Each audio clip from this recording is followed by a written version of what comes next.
6월 개헌 결국 무산됐고 문재인 대통령도 오늘 강한 유감을 표명했는데요. 자, 여당 입장 듣겠습니다. 국회 헌정특위 더불어민주당 박주민 의원, 안녕하세요.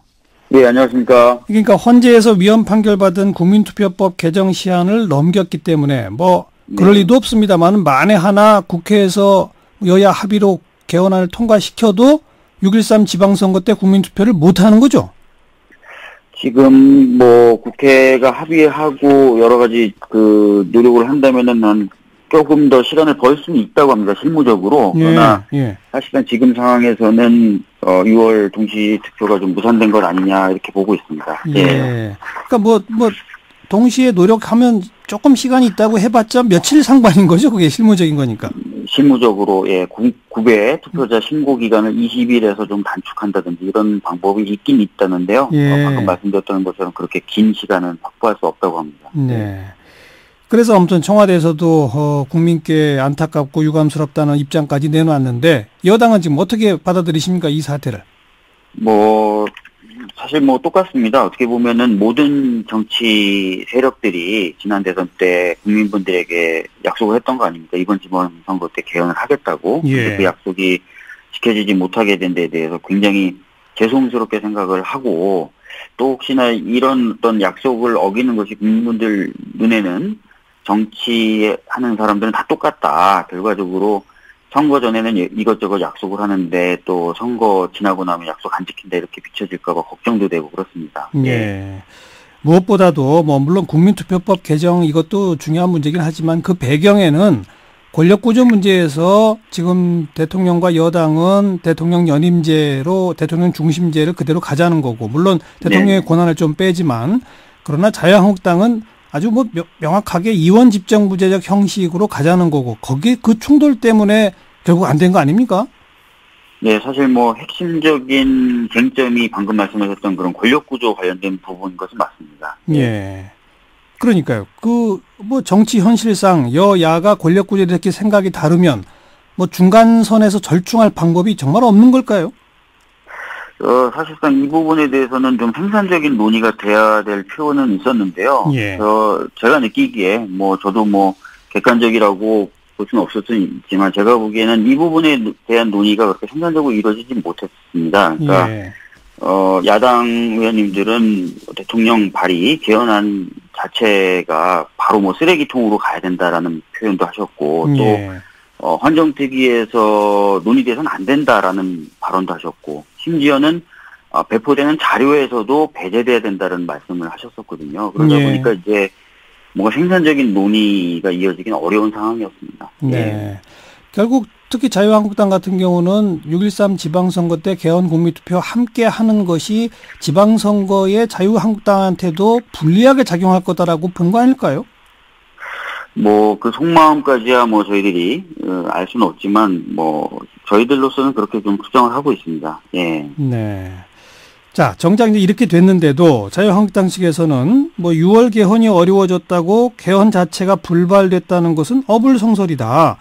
여당이 사실상 개헌에 의지가 없는 거 아니냐 이렇게 주장하는데 그 주장에 대해서 어떻게 생각하십니까?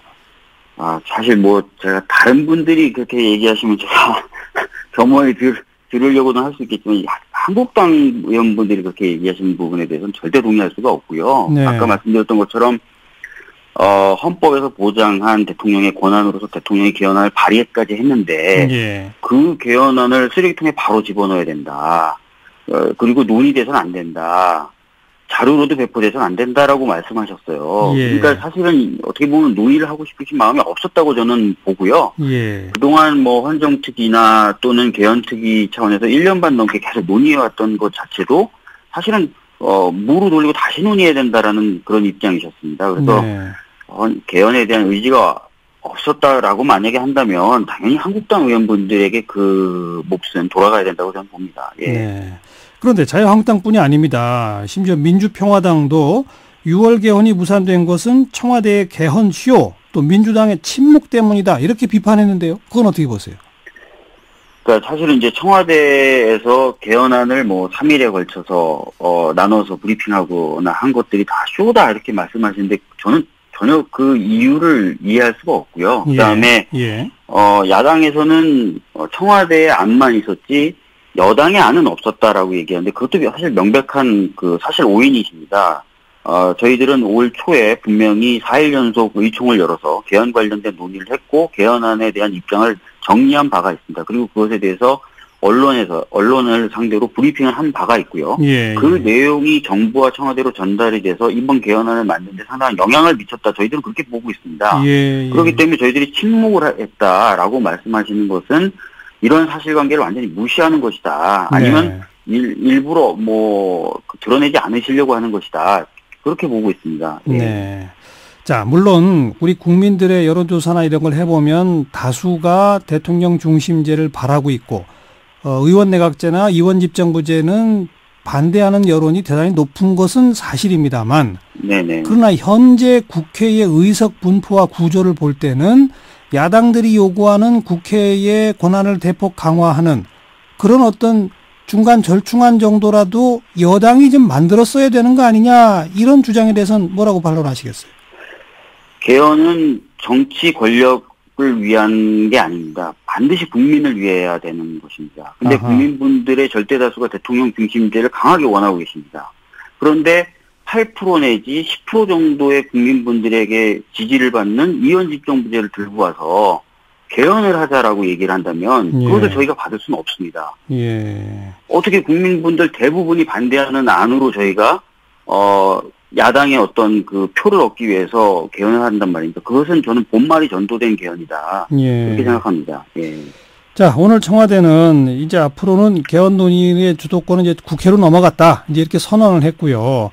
앞으로 그럼 개헌 문제에 대해서 더불어민주당은 어떻게 임하실 생각이십니까? 지금 저희들은 이제 25일, 26일 연속해서 의총이 잡혀 있습니다. 그 의총에서 개헌 관련된 입장이라든지 방향에 대해서 논의해서 결정을 할 것입니다. 그 논의에 따라서 저희들 입장이 좀 정리될 것으로 보여집니다. 네. 그 의총 결과를 일단 기다려 봐야 되겠군요. 네네네. 어쨌든 근데 개헌 추진의 동력은 크게 실추된 게 현실이겠죠? 아무래도 현재 같은 상황에서는 개헌 논의를 더 힘있게 가져간다는 것은 조금 어렵지 않나라고 개인적으로 좀 보고 있습니다. 네. 여기까지 말씀드릴게요. 고맙습니다. 예, 감사합니다. 더불어민주당 박주민 의원이었습니다.